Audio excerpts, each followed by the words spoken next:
Di sini itu kalau imsak jam berapa? Coba. Imsak Ramadan jam berapa? 3:30 aja biar aman ya. Kalau 3:30 kan masih imsak. Dia terbang ke Mekah. Jadi orang sini puasa jam 5 kan mulai puasa. Dia terbang ke Mekah kan masih malam. Akan terus dia. Mekah mau ada matahari terbang lagi ke barat. Karena dia menghindari berstatus puasa. Atau sebaliknya, dia orang Mekah jam 12 puasa. 12 siang puasa. Dia, wah kalau 6 jam lagi buka, bisa barabe saya. Terbang ke Indonesia. Ke Indonesia terbang baru 1 jam, di sini sudah buka.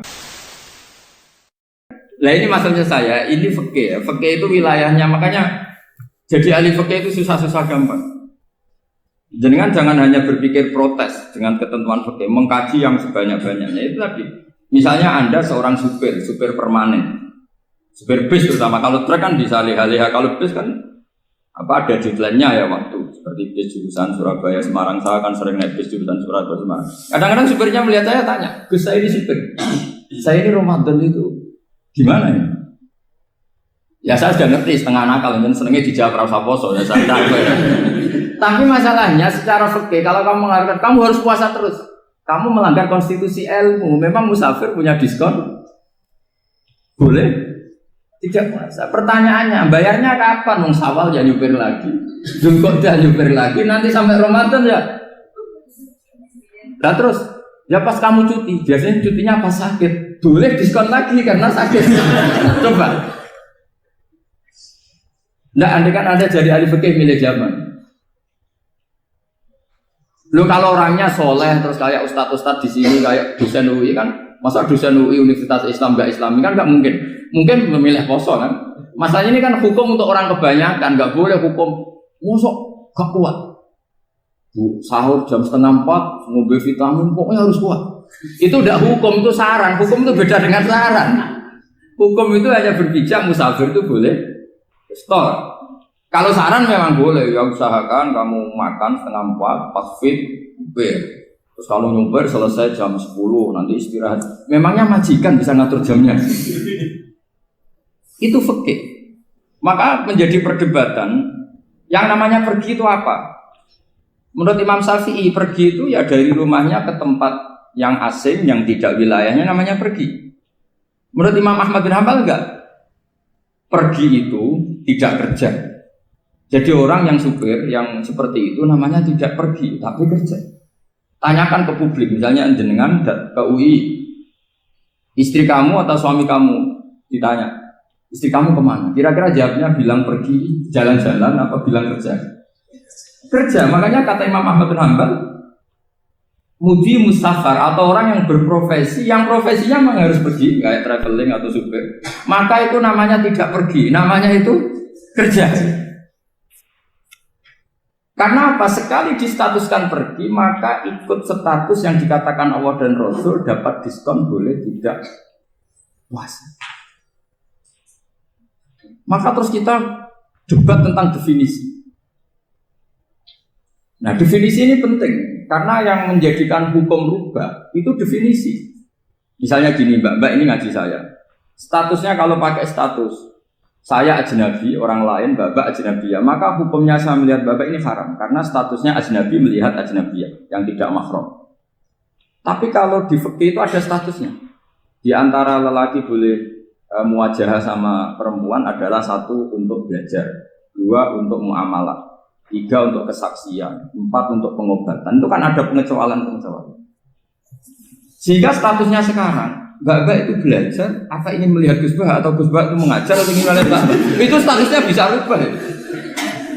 Makanya kalau sebetulnya kalau kita marung di warung misalnya Padang, kita nggak pilah-pilah, kebetulan pelayannya perempuan itu masih bisa dikhilah secara fikih. Saya muamalah marung, cuma kebetulan penjaganya.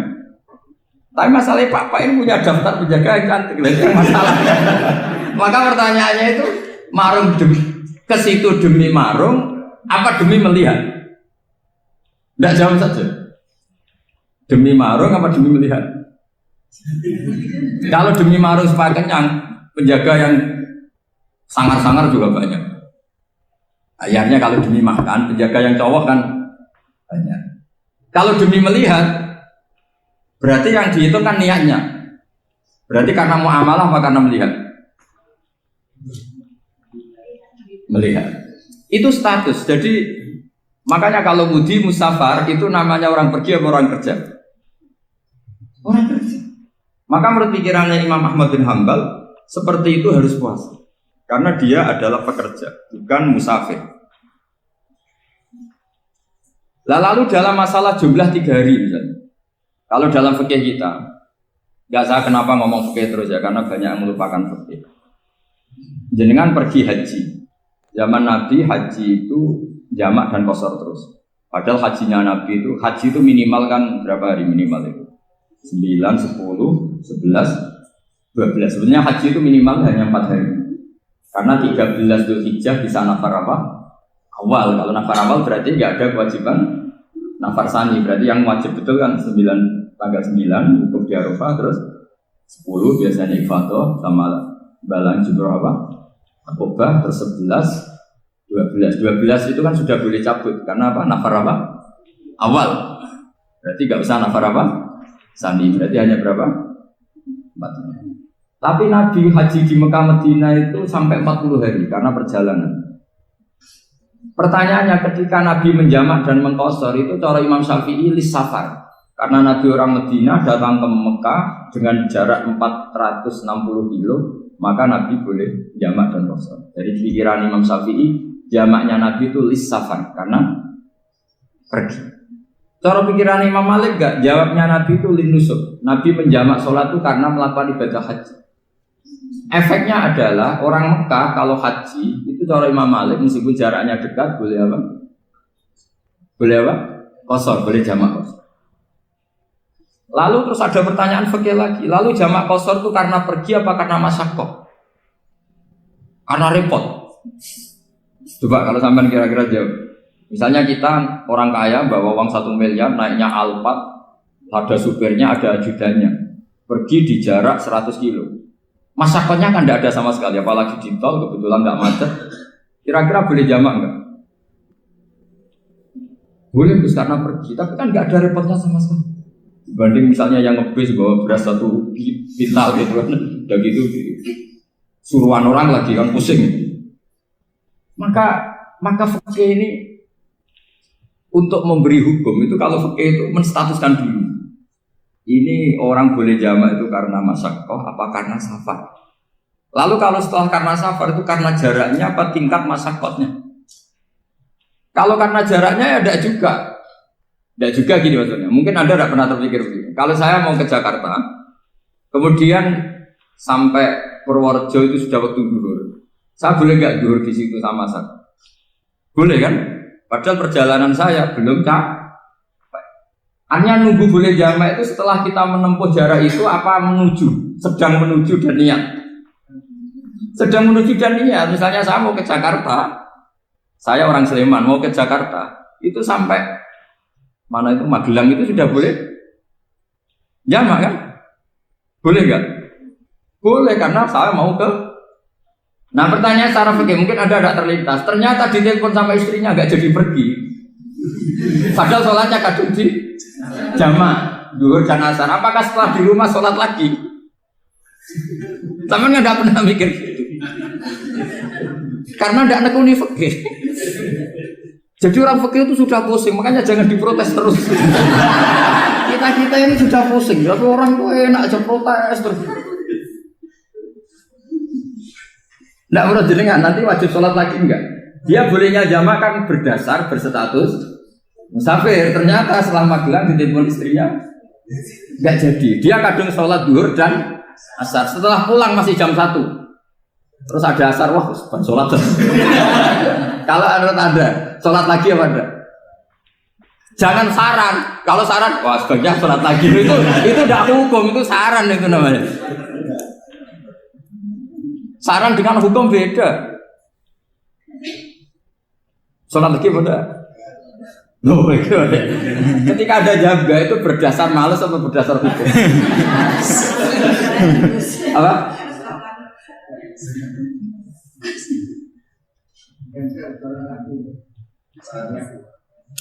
Nah kalau Anda sholat lagi, pertanyaannya gini, Allah itu tidak punya tradisi mewajibkan 2 kali. Pertanyaan fikihnya mesti gitu. Dan saat Anda di Magelang menjama itu melakukan sesuatu yang disahkan oleh agama. Berarti pas Anda jamak 2 asar, sesuatu pas melakukan itu kan berstatus sah dan boleh. Meskipun setelah itu ada masalah, istri kamu nelpon terus pulang.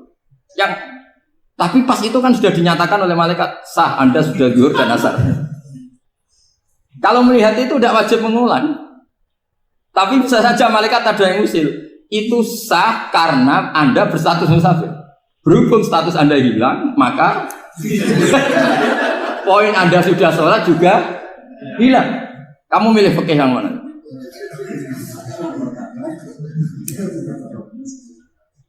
Jadi peneliti fikih itu beda dengan orang-orang yang mendengarin protes.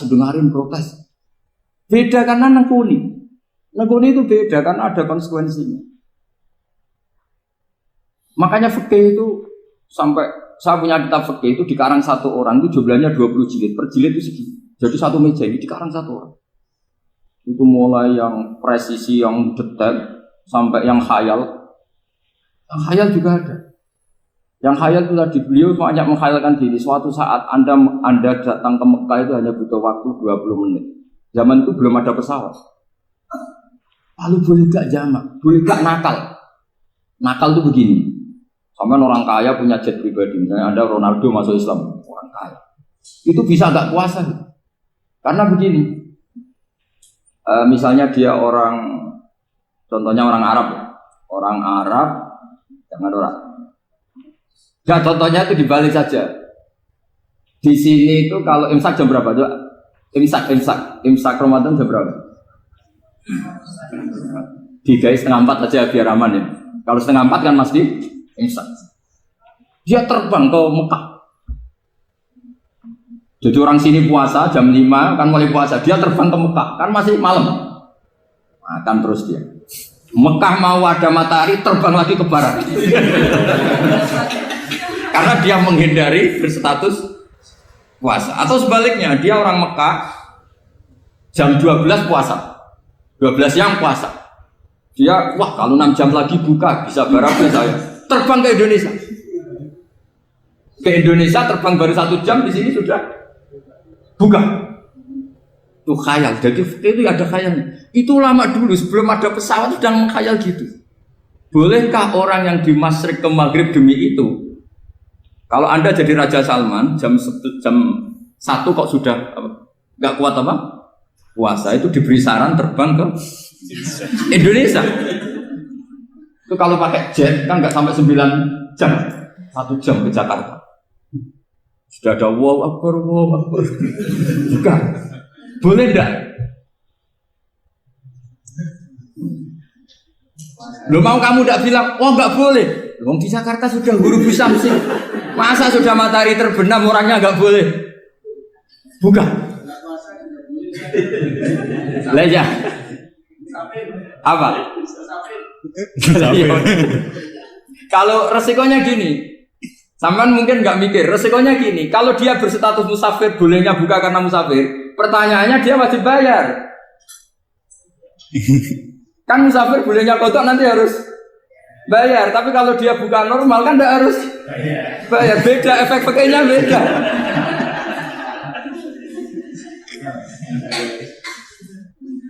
Sama jangan protes, Gus Baik gimana mau ngaji mana tidak senang. Ini kan ngajinya para dosen, para pegawai. Jadi harusnya itu jadi mufti, ngaji untuk jadi mufti. Bukan ngaji untuk mendengarkan. Jadi makanya saya mohon jangan sering protes sama ulama. Ulama sudah pusing. Karena efek-efek hukum itu tidak gampang. Kayak tadi misalnya, kalau dia boleh buka atas nama musafir, resikonya wajib bayar. Masalahnya Raja Salman ini mau enggak gitu. Dia inginnya. Maka pertanyaannya itu kitab yang milik saya tadi yang 20 jilid tadi.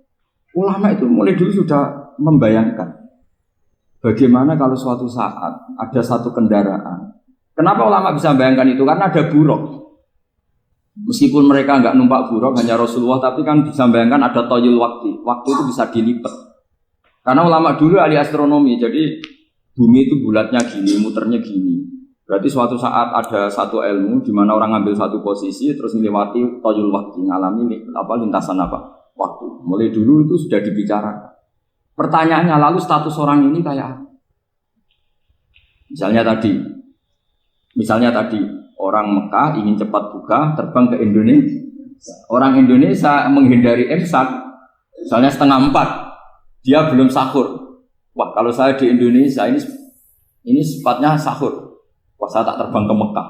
Wah, enak kan terbang di Mekah ternyata masih jam 8. Wah, bisa makan sepuasnya jam 8 malam, maksudnya jam 20. Kan enak dia. Baru warak balik ke Indonesia wis jam 1 siang. Jam 1 siang kalau ingin cepat buka terbang ke timur. Langsung buka. Berarti dia kira-kira puasa aja 3 jam. Tapi terus ya mungkin kalau sampean, lalu Gus sudah repot-repot ngono tinggal turu delok sinetron untuk buka dhewe. Itu tidak hukum, saran itu namanya apa? Kalau hukum tetap tadi yang dikatakan puasa adalah imsak, mulai jam imsak sampai ghurubus. Lalu pertanyaannya lagi, ghurubus samsi sampai imsak itu konversi jam apa nyata-nyata ghurubus samsi? Kalau yang diliwati khatul istiwa itu nyata, fi'lan kalau dalam bahasa Arab fi'lan awaqiyan. Tapi kalau Anda orang kutub, saya sering kirim-kiriman surat sama mufti-mufti yang ada di Timur Tengah, di Eropa, konsultasi maksudnya. Orang kutub itu kan tidak ada matahari, tidak ada apa-apa.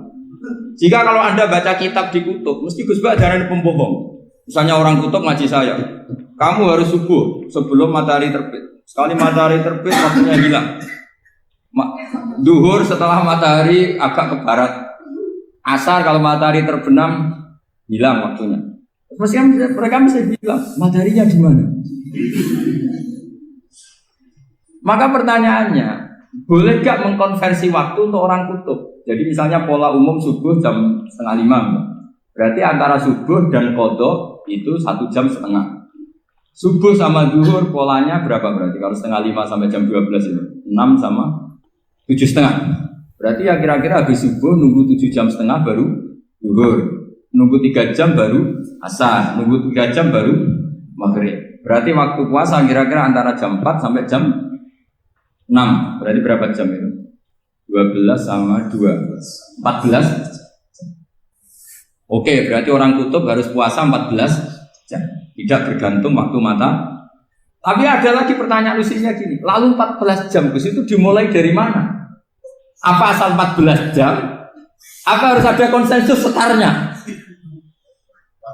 Masih ada PR lagi. Menurut kamu gimana? Ada konsensus setarnya dimulai jam 4 dini hari. Apa asal jumlahnya? Imsak 14. Mikir lagi kan? Itu di Denmark itu ada satu musim di mana siang terus sampai sekian bulan. Siang terus sampai orang sana itu capek. Kenapa ada siang terus? Logikanya kan tadi bumi itu bulat-bulat. Saya juga belajar falak, belajar astronomi. Kalau tepaan kamu di sisi yang barat agak utara atau agak selatan, matahari ini nyentrong terus. Jika bumi molak-malik ya kamu kesentrong terus karena kita ini kan tepaan di katulis istiwa, di khotul istiwa. Sebenarnya khotul istiwa itu bahasa Arab dari kata khotul istiwa. Khotul itu garis, istiwa itu tengah. Lah, Islam itu oleh Allah memang dipilih di tempat paling top yaitu Mekah. Mekah Ka'bah itu surratul ardi. Jadi sebelum ditemukan ilmu astronomi itu Nabi sudah ngendikan Al-Ka'bah surratul ardi. Ka'bah itu pusarnya bumi. Sehingga di Ka'bah itu satu-satunya area yang terbebas dari medan magnetis. Karena dari utara dan selatan benar-benar di tengah. Maka potensi jam paling akurat di dunia itu ya hanya jam yang di Mekah itu. Karena apapun akuratnya teknologi di Amerika atau Jerman, karena jam itu dari logam tetap ketarik medan magnetis, entah berapa 00, tetap kena. Misalnya jam di Jerman, lebih dekat mana kalau Jerman? Mesti ketarik medan magnetis, entah berapa kadarnya. Karena materi jam dari logam. Sementara di Mekah karena di tengah itu terbebas dari medan Nah, sehingga yang segaris dengan Mekah kayak Indonesia itu semuanya khotul istiwa.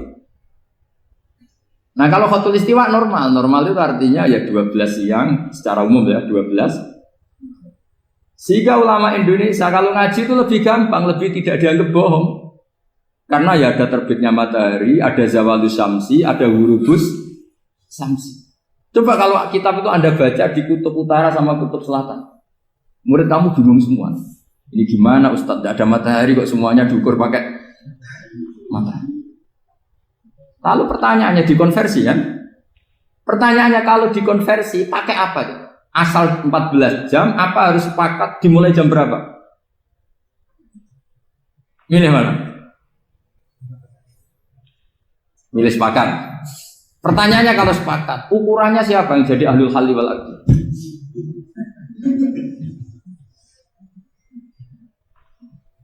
Jadi orang fikih itu sudah bingung, makanya saya mohon jangan sering diprotes. Saya pernah ketemu ulama, saya kan sering ikut komunitas di New York, itu andekan di Bur, itu pas persis Ka'bah. Di buminya itu kalau di Bur itu pas persis Ka'bah. Lalu pertanyaannya, ada kiblat tidak di sana? Ya bumi kan gini ya, kalau dalam bahasa falak itu ada rubuk namanya. Rubuk itu bumi yang sewaktu itu hanya yang seperempat. Ya bumi yang sewaktu itu hanya seperempat. Jadi kita sekarang siang, berarti yang baru siang hanya seperempat bumi. Nanti yang malam ya hanya seperempat bumi. Ya, misalnya sekarang kita di sini siang, di Arab Saudi kan belum, ini masih setengah 6. Ini sekarang di Arab Saudi baru. Lah itu ada daerah di mana dengan Ka'bah itu pas atas sama bawah. Harusnya kan bebas arah. Apa? Bebas arah. Lalu orang sana sholatnya itu menghadap kemana?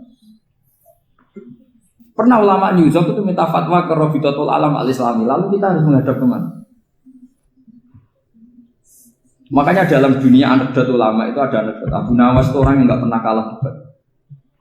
Dia itu terkenal nggak pernah kalah debat. Tapi dia ada ilmuwan. Dia punya tetangga ilmuwan, punya pengaruh besar. Semua orang ngaji ke ilmuwan itu. Mantelnya bukan main, karena dia ahli falak, ahli astronomi. Mau nandingi dia tidak bisa, gak nandingi itu reputasinya jatuh. Orang itu berteori kalau bumi itu bulat-bulat. Kalau kamu jalan ke sini, maka akan ke titik yang suatu saat si profesor ini kemalingan, terus minta tolong Abu Nawas rumah saya kemalingan. Terus lari kemana malingnya? Ke timur. Setelah ke timur, larinya ke timur. Abu Nawas lari ke barat. Terus ditanya, sudah tak bilangin malingnya lari ke timur kok kamu lari ke barat. Nanti ketemu di titik yang sama. Sebenarnya itu profesornya makal. Oh kamu nyindir. Artinya Abu Nawas gak terima. Teori Anda itu gak bisa. Secara keilmuan benar, tapi secara faktual gak boleh. Berarti kalau ada orang ngejar istrinya lari ke timur, dia harus tetap ke barat. Nanti ketemu di titik yang sama. Jadi malingnya lari ke timur, Abu Nawas ngejar ke barat.